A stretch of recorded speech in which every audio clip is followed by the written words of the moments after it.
चलिए अब structure of atom, atom के अंदर क्या है, एटम कैसा होता है, अंदर अंदर से क्या कोई पार्टिकल्स है या नहीं है, कि वो इंडिविजुअल पार्टिकल है, इन सारी बातों की इंफॉर्मेशन देने के लिए अभी आपकी बुक में 3 साइंटिस्टों के नाम दिए हैं।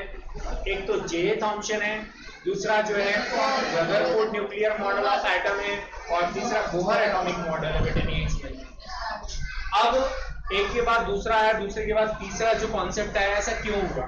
क्योंकि जे थॉम्सन ने जो मॉडल दिया था एटम के बारे में वो फुल सेटिस्फैक्टरी नहीं था। समझ में आ रहा है?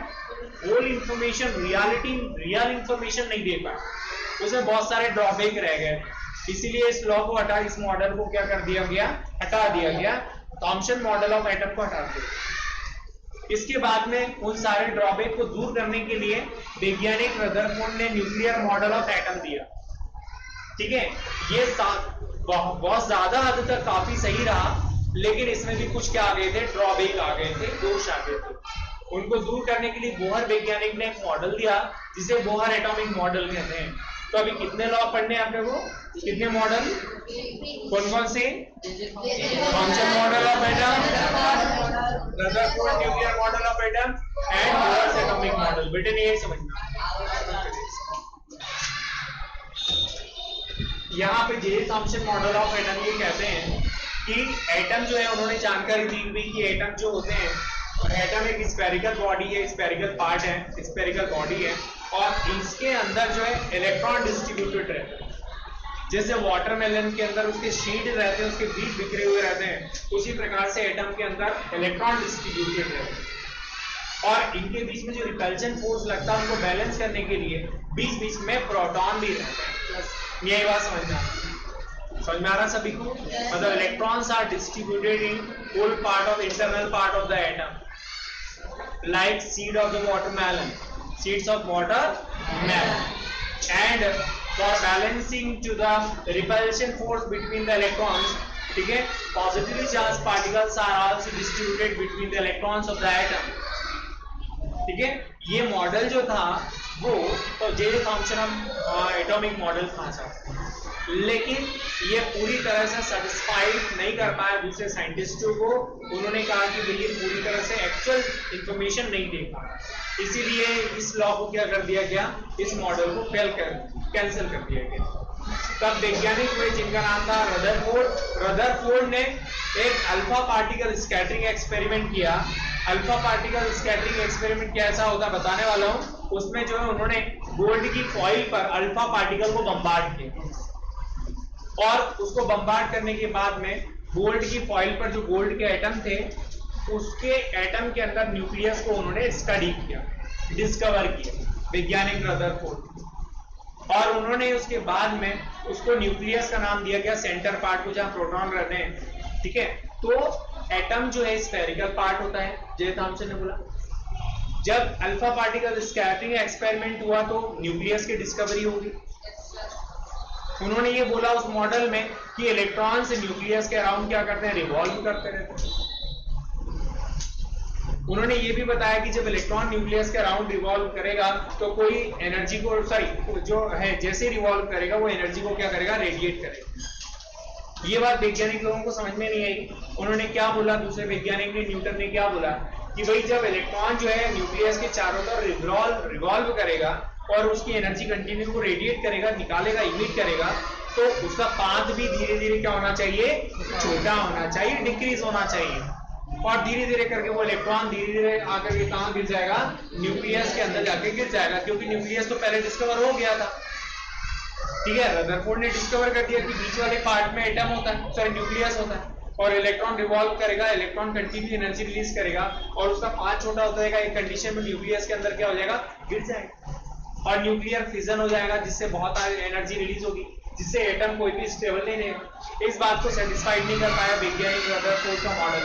तब उस स्थिति में इस बात को समझाने के लिए बोहर ने एक मॉडल दिया जिसे बोहर एटॉमिक मॉडल कहते हैं। बेटे यही समझना, कितना समझ में आ गया? ये अल्फा देखिए, Rutherford's nuclear model of atom में साइंटिस्ट रदरफोर्ड ने एक अल्फा पार्टिकल स्कैटरिंग एक्सपेरिमेंट किया। इन्होंने गोल्ड की फॉइल पर अल्फा पार्टिकल को बम्बार्ड किया, ठीक समझ में आ रहा है। और उस बम्बार्ड प्रोसेस को उन्होंने माइक्रोस्कोप से स्टडी किया। तब उन्होंने देखा कि अल्फा पार्टिकल जब एटम को क्रॉस कर रहे थे, गोल्ड एटम को क्रॉस कर रहे थे, तब उन्होंने 3 ऑब्जर्वेशन देखे। पहला ऑब्जर्वेशन ये था कि most of the alpha particles were deflected undeflected, मतलब बहुत मैक्सिमम पार्टिकल जो अल्फा पार्टिकल अनडिफ्लेक्टेड सीधे निकल गए थे, ये देखो ये वाला।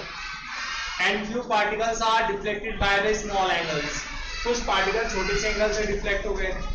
And some of the particles are deflected by the large angle, ये सही बोल सकते हैं।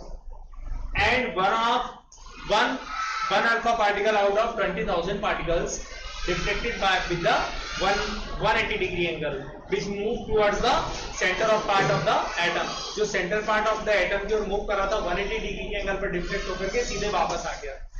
इसका मतलब ये हुआ, इन सारे ऑब्जर्वेशन से क्लियर हो रहा है कि कोई भी अल्फा पार्टिकल एटम के सेंटर में नहीं जा पा। तब उन्होंने स्टडी किया कि भाई सेंटर में ऐसा क्या है कि अल्फा पार्टिकल वहां पे जा नहीं पा रहे और सब अल्फा पार्टिकल रिपेल हो रहे हैं वहां से। तो उन्होंने जब स्टडी किया तो उनको ये मालूम हुआ कि सेंटर पार्ट जो है पॉजिटिव रीजन होता है, जहां पर पॉजिटिव पार्टिकल्स रहते हैं, अल्फा पार्टिकल सॉरी प्रोटॉन रहते हैं। और एक पार्टिकल और भी रहते हैं यहाँ पर, किसका नाम दिया, न्यूट्रॉन का नाम दिया, प्रोटॉन का नाम दिया।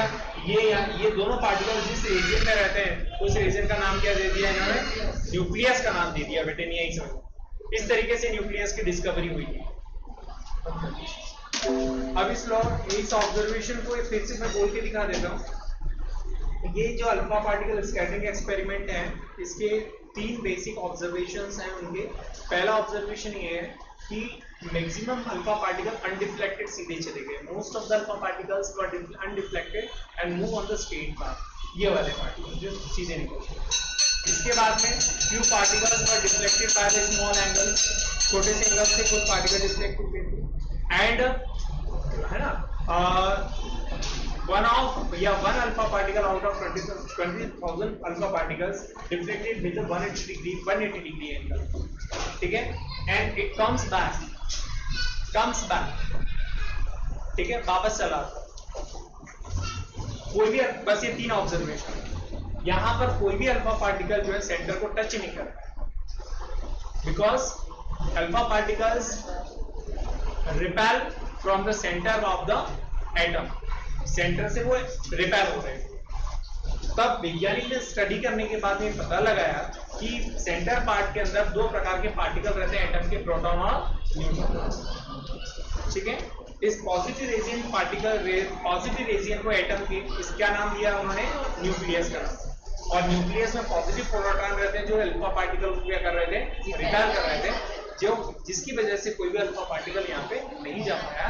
और ये न्यूक्लियस की सबसे बड़ी डिस्कवरी है एटम के बारे में। न्यूक्लियस की मतलब न्यूक्लियस डिस्कवर हुआ, ये सबसे बड़ी डिस्कवरी थी एटम के। समझ में आ गया सभी को?